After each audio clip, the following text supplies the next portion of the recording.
security guarantees will come tomorrow, not today, just right after the ceasefire.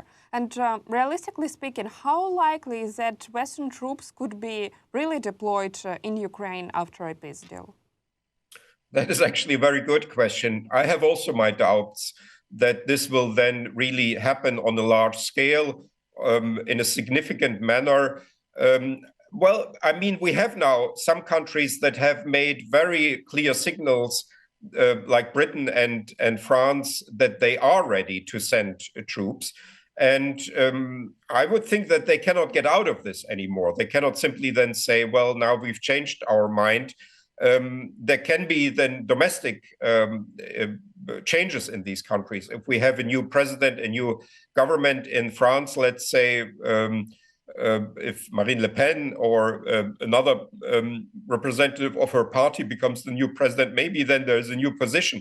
But currently, some of the countries have positioned themselves, and I guess there will be some troops in Ukraine when the ceasefire starts.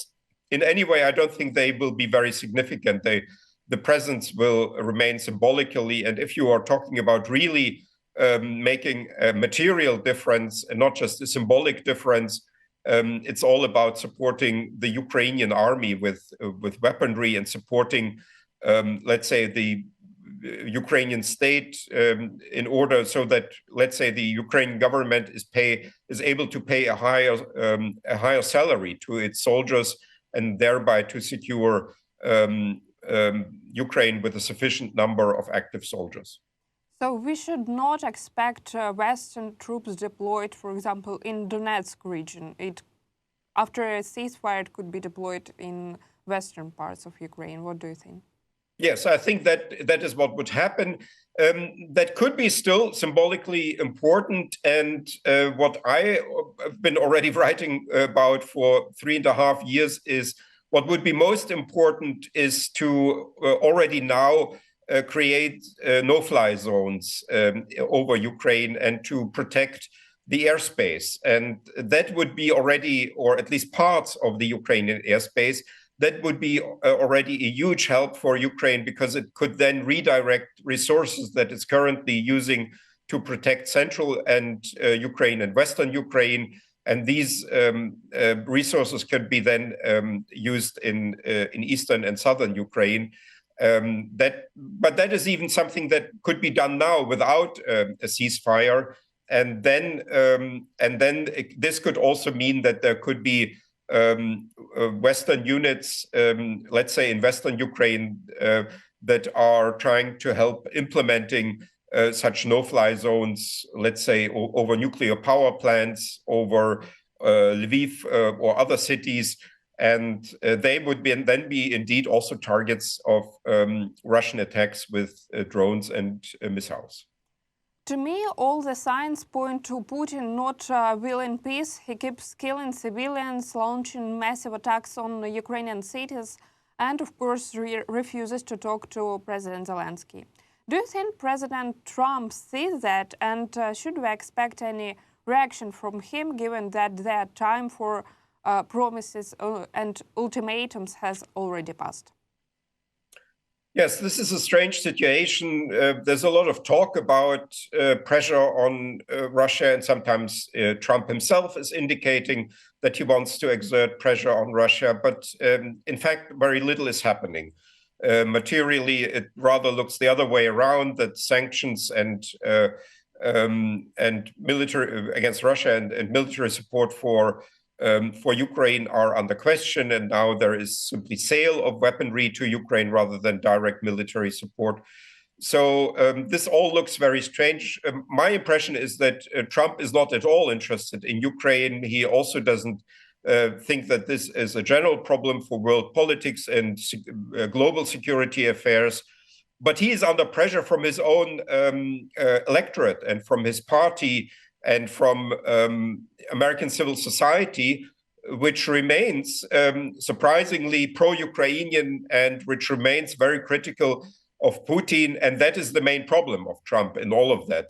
So he sees that Americans like Ukraine, Americans dislike Putin, although he may himself dislike Ukraine, and he may like Putin. But so he is trying to sort of balance his public standing. But I hope at the end that there will be then enough public pressure from civil society, from the Republican Party, from Congress, and so on, that we will see some useful action finally from the US. Do you think US could just implement new sanctions on Russia, or we can imagine even a new military package for Ukraine? Apparently, a military package will only happen if it's paid for. But that is anyway, that is now seems to be the approach of Trump in general, that, if you pay, then you can have most of the things. New sanctions that would also hurt, or could also hurt, America are a more difficult thing. But now the question is, of course, what is the US trying to do at all? I mean, so far it has been all diplomacy and talk and meetings and pseudo negotiations, or a theater actually of negotiations. And I think Trump is under pressure to do something materially, and hopefully this pressure will be then sufficient that he actually does something. Because if the EU and the US act together, they are actually quite powerful. They can exert pressure. They can impose new sanctions if they go together. And hopefully there will be then enough domestic pressure on the White House to actually do something. Andriy Yermak, head of Ukraine's presidential office, said that during last Sunday's Russian attack on Kyiv, it wasn't a Shahed drone, but an Iskander ballistic missile that hit the Cabinet of Ministry building. And just a week earlier, Russians targeted the EU delegation office in Kyiv. That can hardly be called a coincidence. What would you say?